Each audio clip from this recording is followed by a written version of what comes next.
My name is Wanda Felty. I work for the Center for Learning and Leadership, which is Oklahoma's University Center for Excellence in Developmental Disability. But my most important job is I'm parent to three daughters. They're all adults.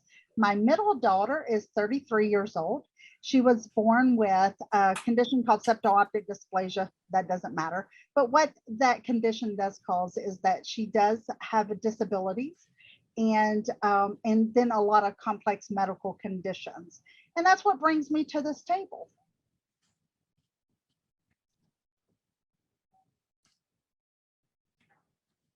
And like I mentioned just a few minutes ago, I'm Joanie Bruce. I'm the Executive Director of Oklahoma Family Network.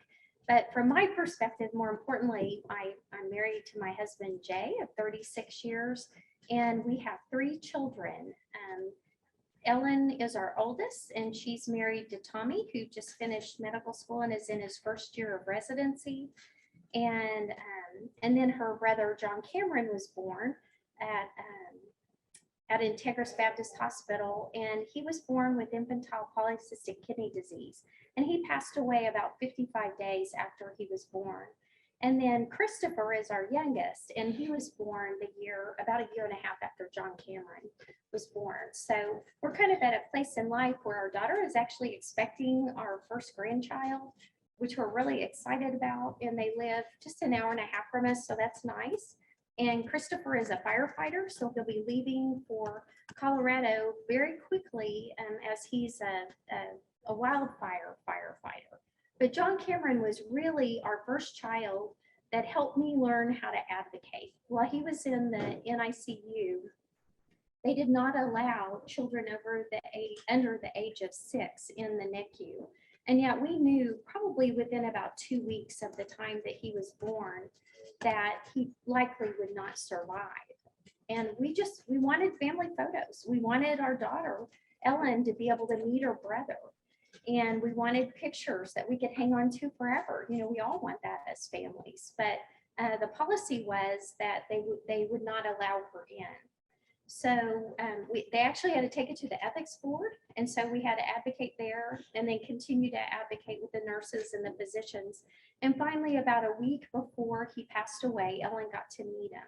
And so we actually have a few photographs of our whole family at the time. You know, wish we had some with Chris, but at least we did get photos of our family.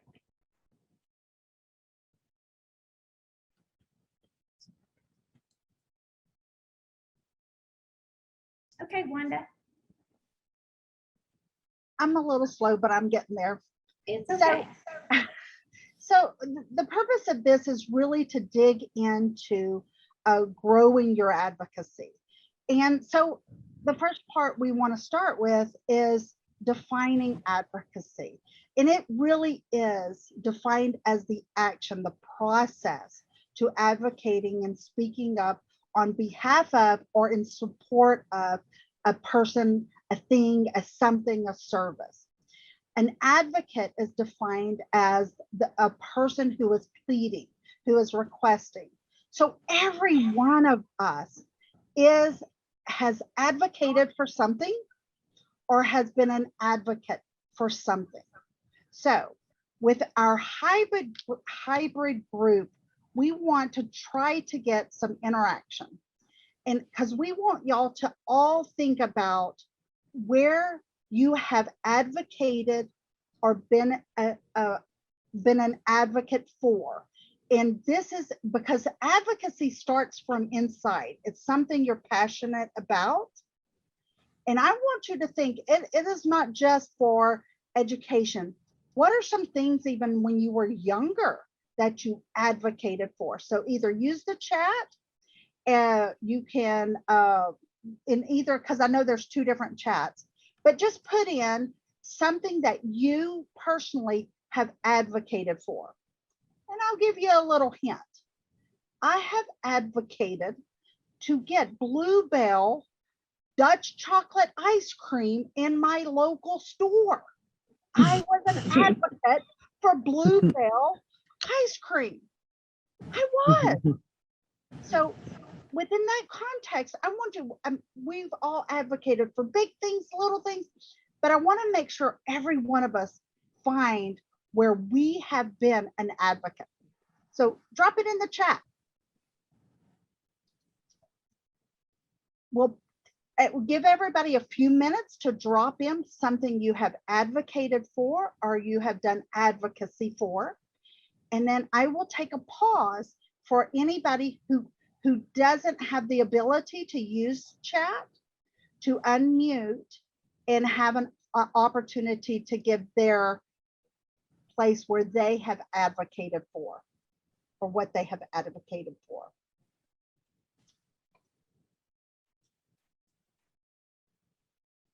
We've got Head Start recruitment. We have families, a school bus stop, stipends to support people, recess,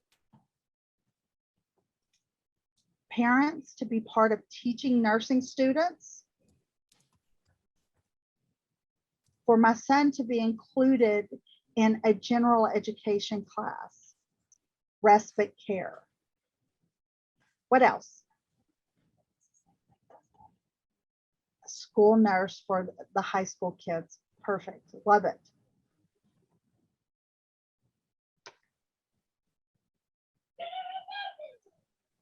Y'all can hear Kayla down the hall. She's letting her presence be known. She always has to interject in my presentations.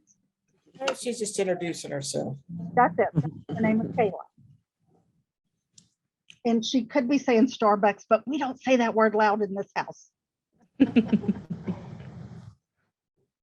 So we've got some systems advocacy. We have some specific disability or diagnosis advocacy. We have education advocacy. We have a family advocacy. I advocated for healthcare for my daughter. So that's kind of family. For my child's IEP. So I'm going to, is there anybody that can't use the chat or that needs extra support and would like to unmute to give their place where they have advocated? Give you a moment. Y'all have put some incredible things. We've got some research, rare conditions, rights within for students in school. So I'm going to go to the next slide. So Joanie and I sat around going, okay, what are some things? And we were trying to think big and little. We have advocated. How many of you have changed cell phone service because your current cell phone service went up? You found one that was cheaper. That was a level of advocacy. Auto mechanic. I'm going somewhere that is cheaper. Advocacy is around support. So every one of us has done different levels of advocacy. And so when you think about what Eileen was talking about, that those three circles, advocacy is in all three of those circles. And there's not a place to stop, live, grow your plant, build your house, because you may advocate for your family and you may then go to the system and then come back to the community. So every one of y'all, I love that cell phone example because we have all done that. Internet TV providers. How many of us have dropped that big high price and moved to something a lower price? We advocated for it. They didn't lower that price. We changed TV services. We've also advocated, I don't know about you, I have advocated at my church to make sure Kayla found a place to belong in the church, in Sunday school. We have all advocated at different levels. So just like Eileen said this morning, we're all leaders. We're all leaders. Every one of us are a leader. Learning and appreciating what that is in each one of us and that we're all advocates. Joanie, want to add anything? I think it can be something as simple as going to a garage sale and you see an item that you really like and you think, I'm not paying $10 for that. But so you walk up to the owner and you say, would you take $5 for that? I mean, in essence, you're advocating for your own pocketbook, right? So we do it every day, just in simple things. Or, you know, like in the case of our family, we advocated so that Ellen could meet her John Cameron. And it took, you know, almost 6 weeks. It took 5 weeks, but we finally, that happened. And so now we have precious pictures. So we're glad of that.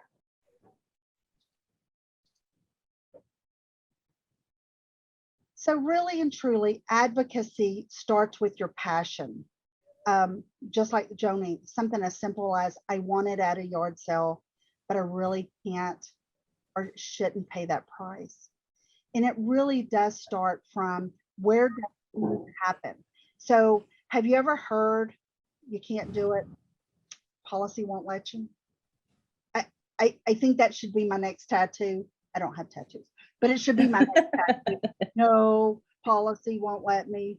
No, I'm sorry, the program doesn't do that.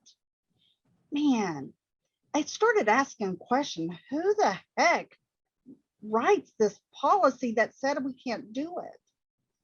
That's whenever I realized what advocacy can be. I can take our lived experience and just move it into who the heck made that and how can we be part of it? Those of us who are using this service, figure out what it is, why there's a no in there. Because sometimes the no is not always a no. It's a no, I don't know how to do it from the service side or the agency side.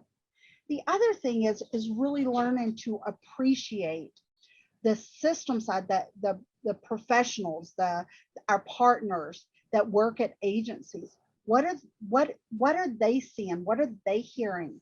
And then taking that lived experience and saying, okay, oh, I've got it.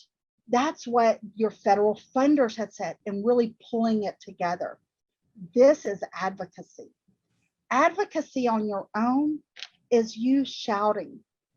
Advocacy and partnership is really more of an entwined movement to improve the service and system of delivery. So listen, don't just think that about the programs that you feel need to be fixed. Think about the programs that have worked really well, partnering with them, partnering with the professionals in there.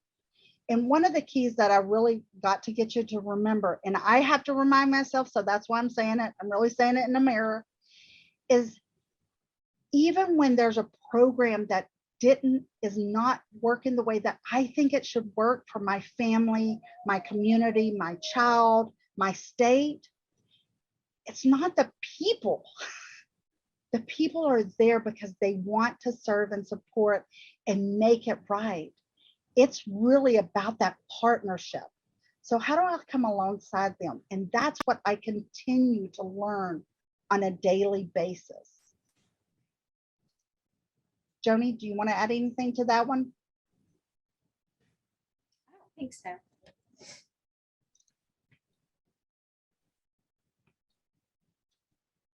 So this morning, Eileen covered what we term the 3 levels of advocacy. And it's really interesting.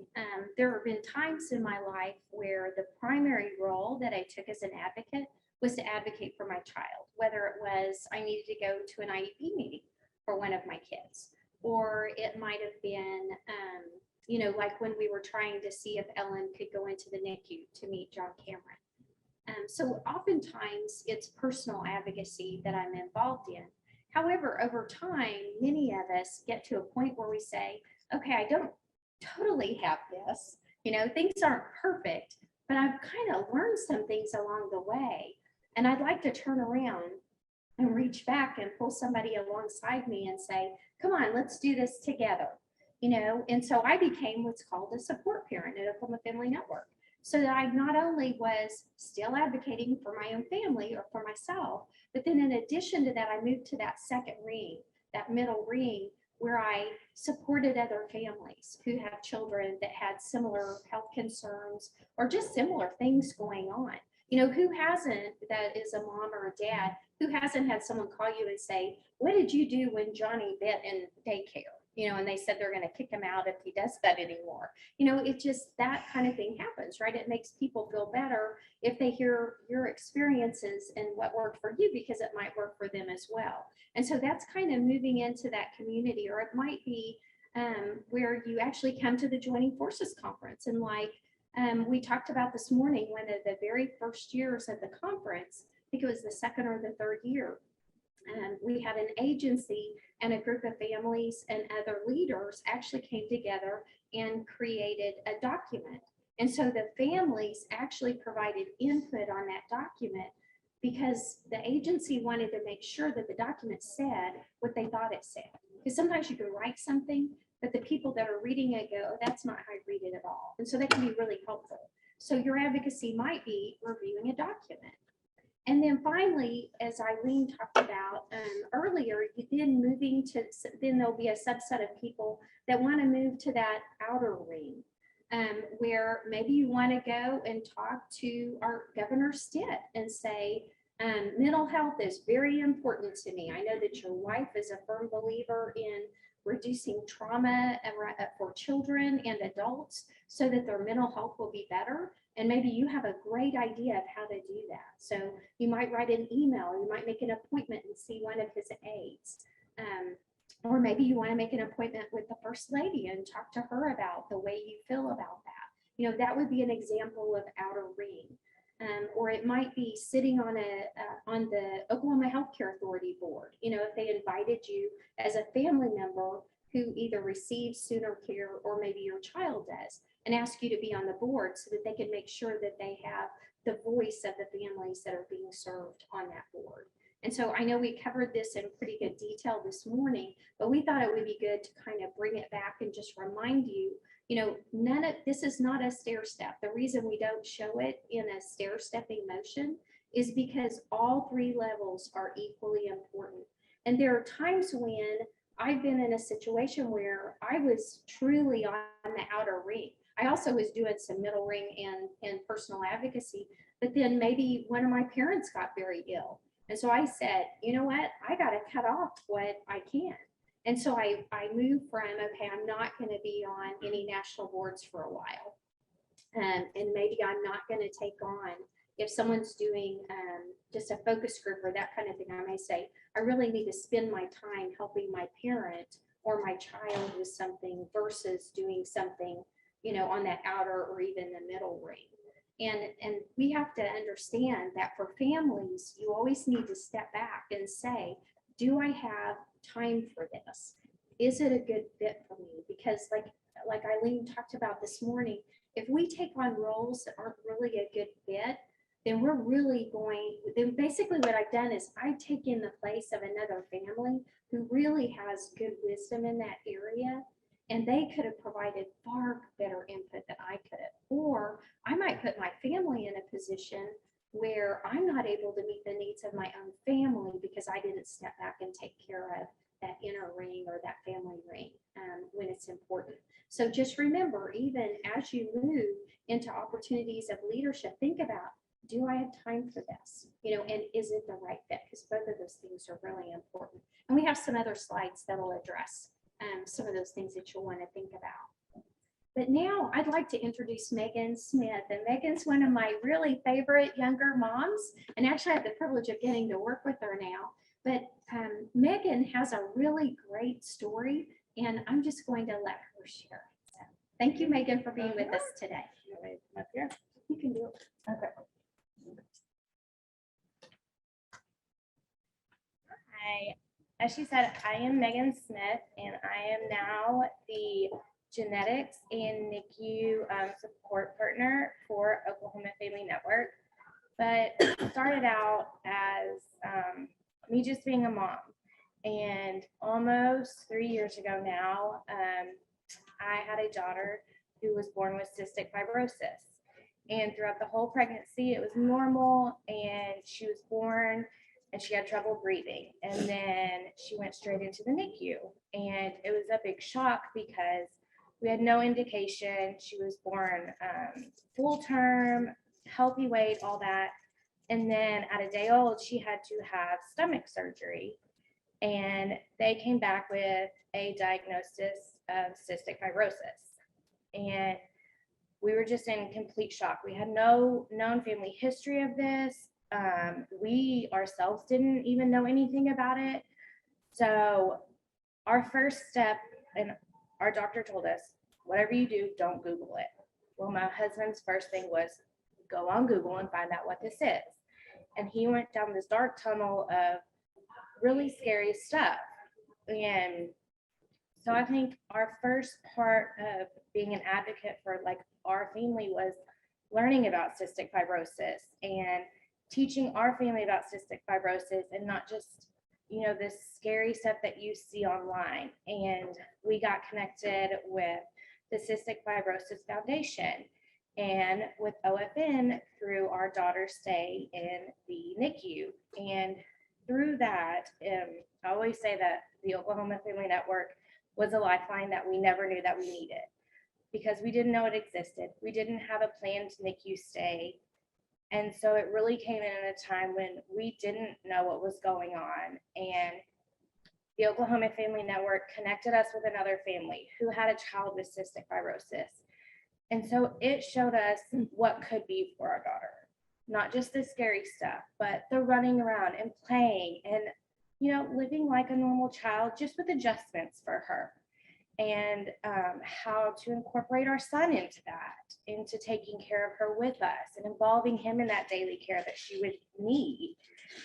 And so it was just a light for us that really overtook the scary stuff of what Google told us. And so that was a great first kind of experience for us. And then I stayed in contact with OFN, and after Abigail was released from the NICU, we were asked to share our story. And my thought always was, well, if we didn't know about cystic fibrosis, of course there's others out there that don't know about it. So I have to share the word, because if I don't know, then who else doesn't know? And I would never want another parent to get this diagnosis and feel like we felt. So we shared our story on the Facebook page, and then I got offered a job with the Oklahoma Family Network. So that was really an awesome kind of full circle moment for me, because I was then able to help the families like I got help, and be that support of, I know it looks scary, and I know you have these emotions and these feelings, and those are all okay, but this is what it can look like, or this is how we can walk through it together, and, you know, things like that. And so that was just a beautiful kind of, now I get to give that to somebody else. And then working with OFN, I also got connected with other parents. I felt comfortable sharing more of Abigail's story, so I started a Facebook page for Abigail to get the word out and to spread awareness about cystic fibrosis, and to raise money for the Cystic Fibrosis Foundation to people. I mean, we have family in London, England, you know, and all across the United States. So it's not just us in Oklahoma. And so it's spreading it even wider. And I was also able to join the Heartland Regional Genetics Network as an advocate. And so that is our regional genetics network for the surrounding states. And so through them, I'm able to advocate for genetics and awareness.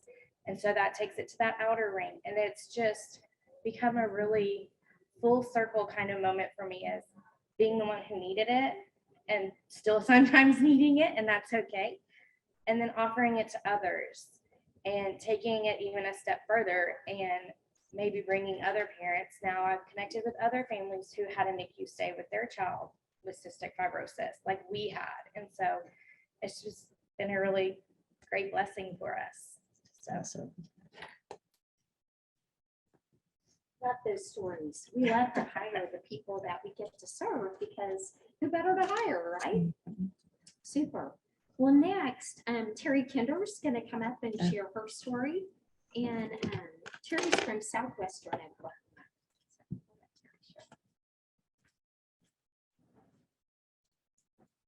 So I'll tell you that whenever this started and I started working on what I was going to say a few days ago, I had maybe 2 sentences. And yesterday, after hearing Eileen and something that Joanie said, it struck me, and I felt like it was something that I needed to share more of what. And not that Joanie was in the wrong, but she made the comment yesterday that this conference has always been a family and professional conference, and that we really needed to make sure to tell everybody that it was a professional conference just all the way around, because families are professionals too. However, I didn't always feel that way. So don't hug me or rub me. So I'm just emotional. I'm an emotional person anyway. But my part is I feel like I have a community outreach, and that a lot of mine goes, I mean, I've been through all of the circles, but just a quick introduction. I'm going to read, so excuse me, because I do have the gift of gab, and I would be here all day and overrun the session. So my name is Terry Kinder, and I'm the Southwest Regional Coordinator for OFN. I'm a mom of 3. I barely graduated high school in 1996.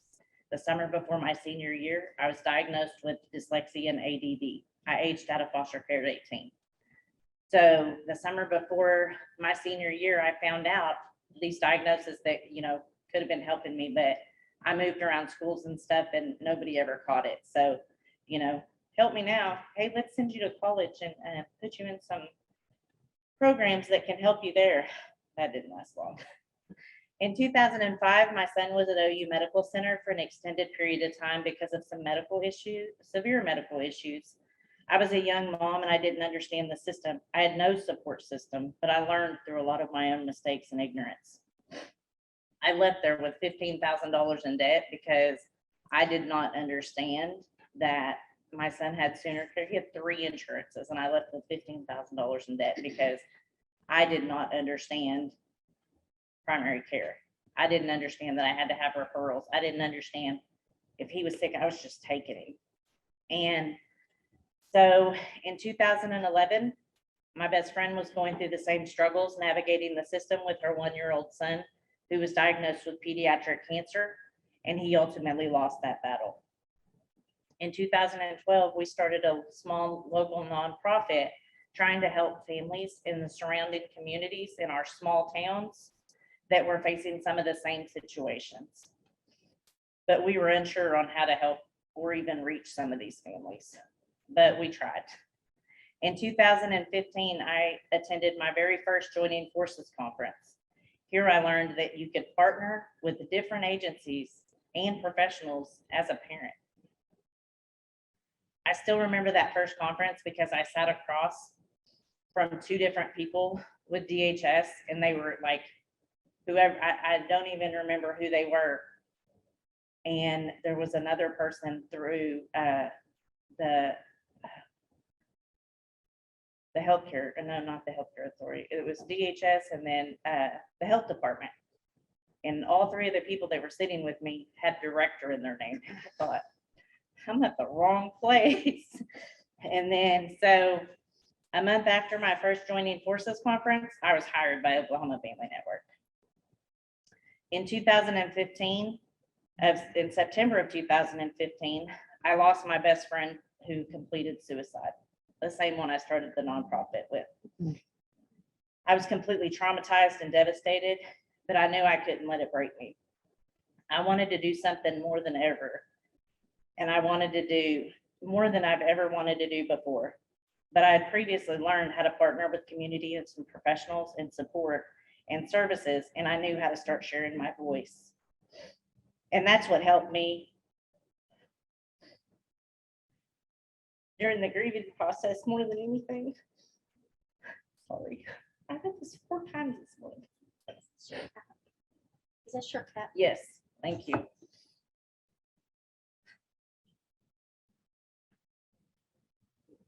Thank you, Megan.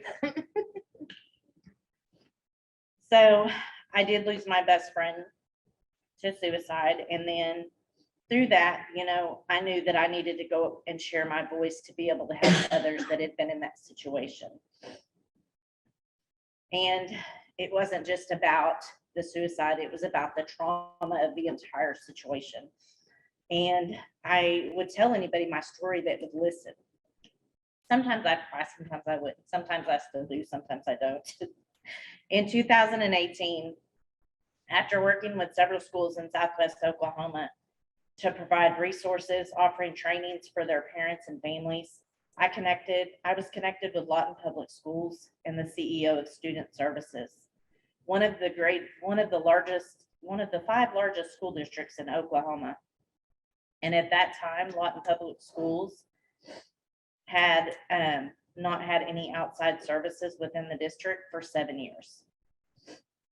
But we were able to partner with different community and state agencies and provide a trauma training for over 1,300 Lawton Public School teachers and support staff to teach them all about trauma and how it directly affected their students.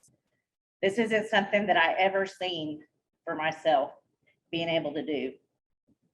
But as a parent who has been given the tools and know how to work with different state agencies and community partners that value my voice as a family member, I feel like I've been able to move some pretty big mountains. Being a parent is a powerful position.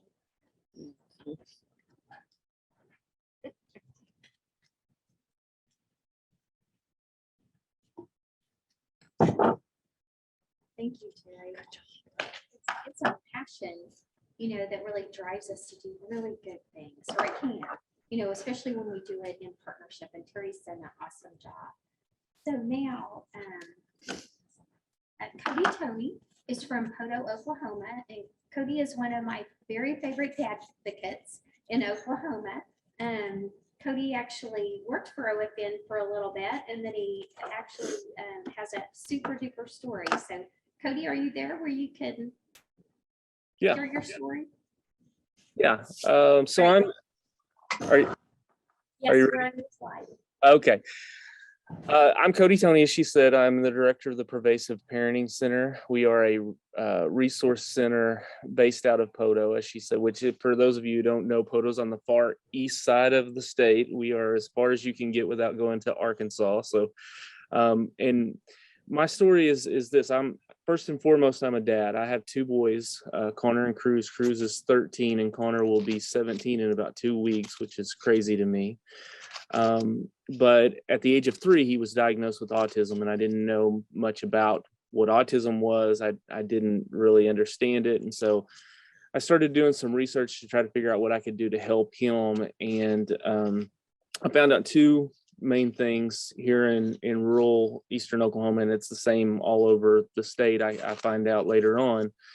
What resources here are limited. What is here, though, most people don't know about. And so I started out with parent support group meetings, which is, as local as you can get. It's that first circle you got there. I was advocating for my son. I was trying to figure out what I could do for him. And I started learning and thinking, man, there's got to be more here. And so I started going to these conferences throughout the state. I would go to Tulsa, I'd go to Oklahoma City. And, for us, Tulsa's 2 hours, Oklahoma City's 3 hours away. But I would make that drive so that I could bring any resources back for my son that I could. And then I started getting phone calls from parents saying, hey, are you the guy that knows about autism? And I'd be like, well, I know a little. What do you want to know? I'll try to help you. And I just started helping other families, And so I moved into that second tier and or that second circle there. But at those conferences, I started working with people. I started meeting people. I started meeting, that's where I met Joanie Bruce. And again, I would just take everything, all their knowledge that they had and bring it back with me. And if you get nothing else out of this today, networking is an amazing tool. It has led me to everything that I do today, because in meeting Joanie, she gave me a job. And I always tell this story. Joanie's heard it a million times, but I think it's a funny story because I kept seeing her at these conferences, and Joanie kept saying, I need somebody in your area to help me. And I kept saying, Joanie, I'm so busy doing what I am. I had a full-time job also, but I was kind of doing this on the side. And she said, I really need somebody. And after about the 3rd conference, I said, Joanie, I really don't have the time to do this. And she said, you don't understand. I'm going to pay you to do what you're already doing. And I said, sign me up, So, but with the Oklahoma Family Network, I got to, use their resources to basically build what I was doing here, which was amazing. And I still I still count myself, and I think Joanie would too, as part of the OFM family. I'm just kind of a stepchild at this point, and I don't mean that, I'm over here, but I'm helping a lot. But one of the other ladies that I met there at one of those conferences was Sharon Long with the Oklahoma Parent Center. And Sharon said, listen, there's this grant. And if you guys are familiar, or even if you're not, with Oklahoma Parent Center and what they do, they help families throughout the state, and especially with IEP advocacy and things in the school.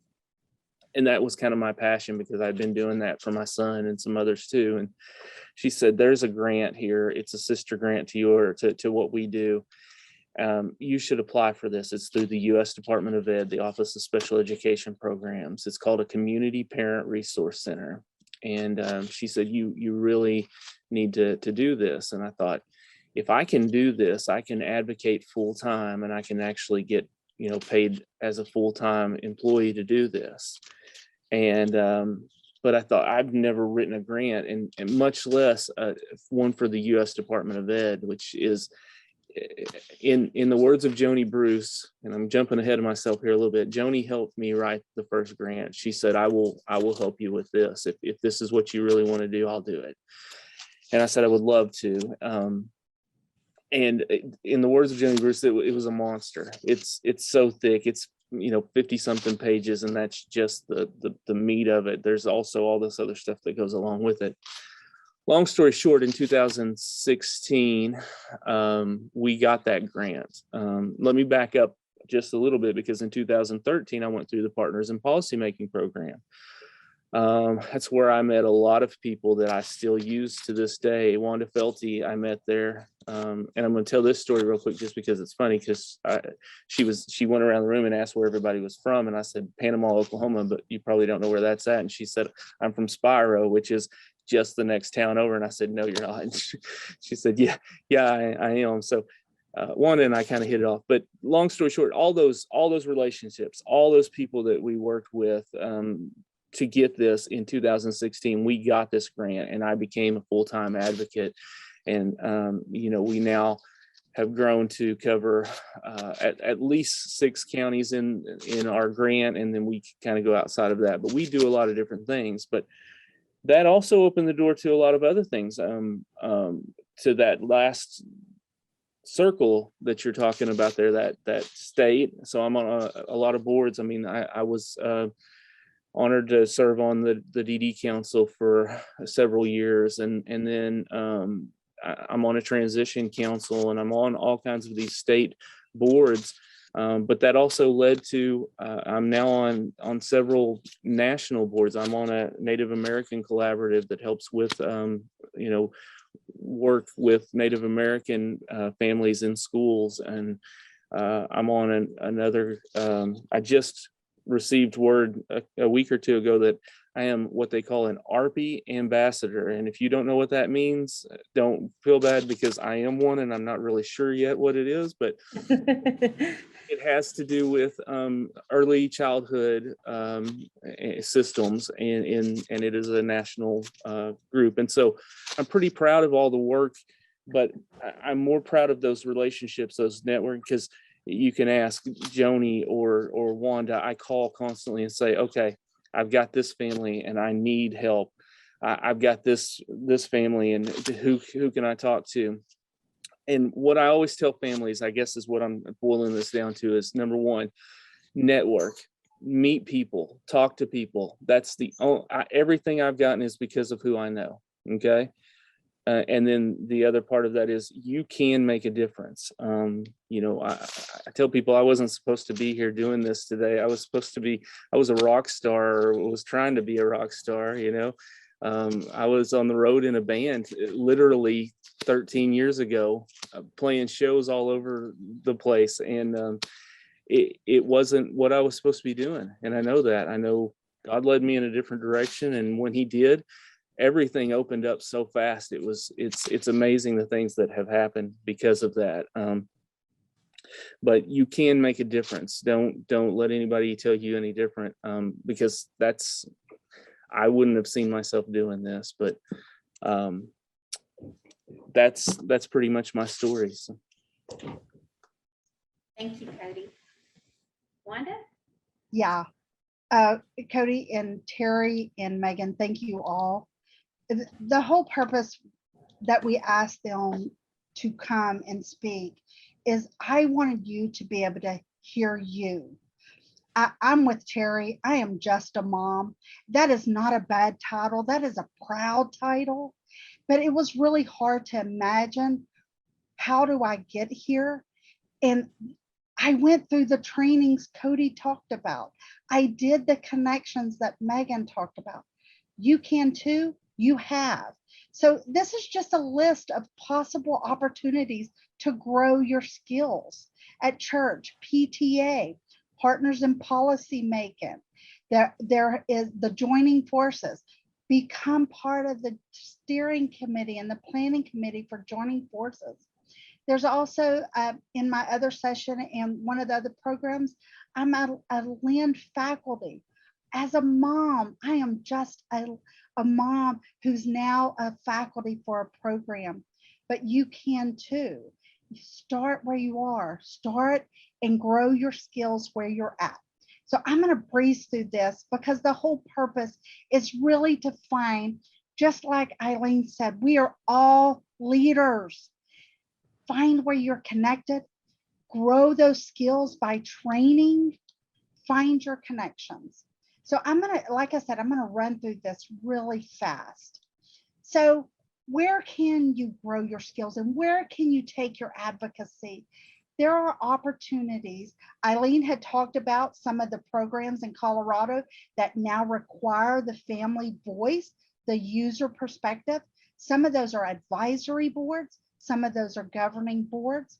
Task force is really like there's a program or an agency that needs something done.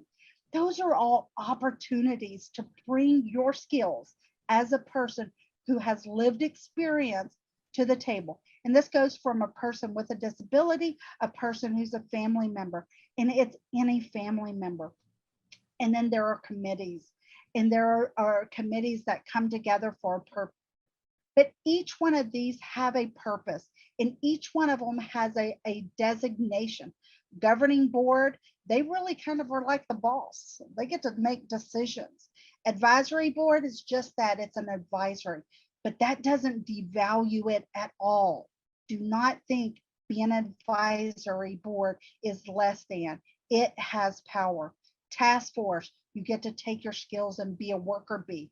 Committees, you get to work together in a group with other like-minded people who have the same goal.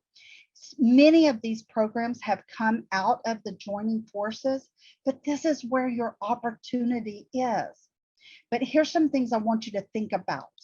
Things you need to consider before you say, hey, I want to jump on that, or I want to volunteer. These are things I had to learn myself. You have to think about the commitment. What's the time commitment?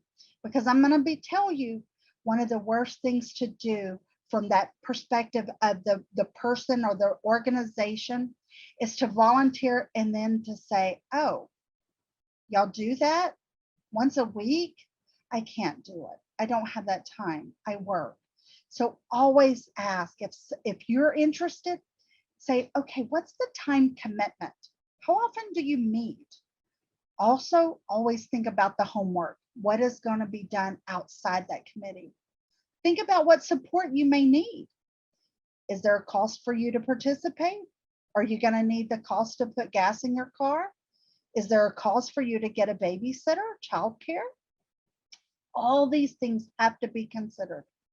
And then some of the other things is, if the meeting is at a restaurant, I have been invited to a meeting at a restaurant. They did not warn me when I got there. I did not have the money to cover my food. I was so embarrassed. I've learned, tell me about it. Is it at a restaurant? Does the food come with the meal? So think about that, okay? So when you volunteer, when you think, I want to try this, ask the right questions. The PowerPoint is going to be available. Download it. Think about that. You too can grow your advocacy. So something I need you to really think about. There is a difference between advocating and fighting. How many times have we heard, and I used to be guilty of this. Man, I had to fight for, man, I fought that system. And who wants to partner with somebody that they're going to fight with? It really is partnering. We have to get rid of, we're not fighting. We've got to come to the table and partner. And there is a difference between emotional advocacy and advocating with emotion. Emotional advocacy can get personal, and you will be uninvited to the table. And it's really hard for those who have lived experience to really how to figure out how to advocate with emotion and not be an emotional advocate. And then the last thing is, if you go to that table to advocate just for your child, then you have done the whole process injustice. When you go to any kind of table, advisory task force, it's got to be about the bigger solution and not just yours. We have partnered with families who come there to get their one child, one service fixed, and then they disappear. And then there's a vacant seat at the table. And that didn't do anybody any justice. So really think about that. You've got to grow that skill. The other thing is professionalism. I liked what Terry said. We're all professionals. We have to put that professional, and that's that advocacy over emotion. And you can't get rid of them. You can't throw one away, but it is that professional. One of the key things that we have had to learn, social media is never private. I don't care how private you post it. A screenshot is totally doable and shareable. It has affected the ability for some people to be appointed to certain positions. So do think about that. If you're partnering with agency, your next weekend post should not be how terrible that program is. Again, think about partnering. Think about that. Always focus on the purpose. Always focus on the desired outcome of whatever you've been invited to the table. If you don't know, get clarification. Don't be scared to ask questions. Remember your manners. Your mom always said, you got to be nice. If you can't say anything nice, don't say anything at all. So think about that. That last one is, you really got to be listening for the purpose of hearing, not listening to hear what you want to hear, what you want to get back to and say. You've got to get it all in.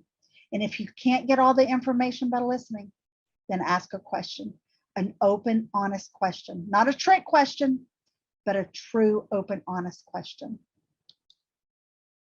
And remember, you got to remember that golden rule, man. You can get more work done with honey than you can with vinegar.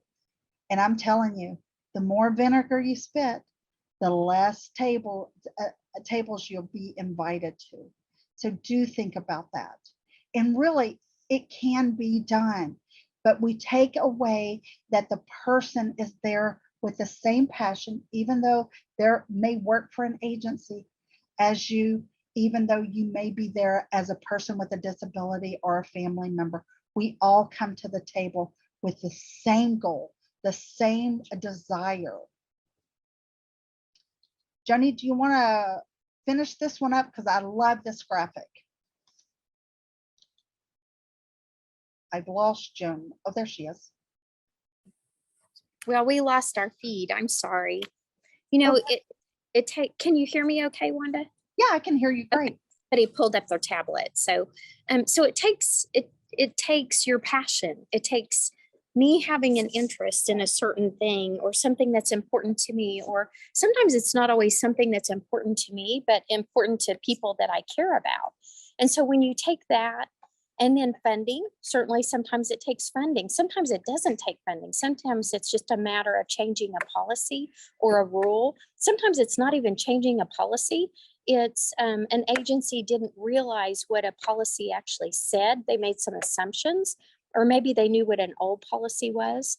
But we as advocates, if we work together with our professional partners, know the policy, read policy, learn how to understand the policy, and then see where do those funds need to be spent so that the large masses of people and even people that maybe are in a small population, but really need that support, that needs to be available to them. But you put all that together and you end up with partnership. And that's what today has been all about.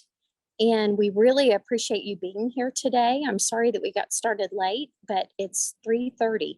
If there's just a couple of really quick questions, Wanda and I can take them, or you can also email us. This has both of our contact information. We're always glad to visit.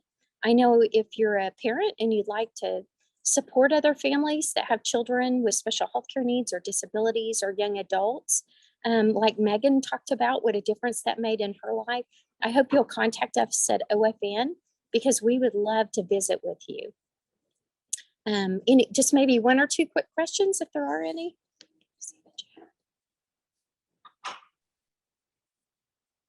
You can unmute or you can drop it in chat.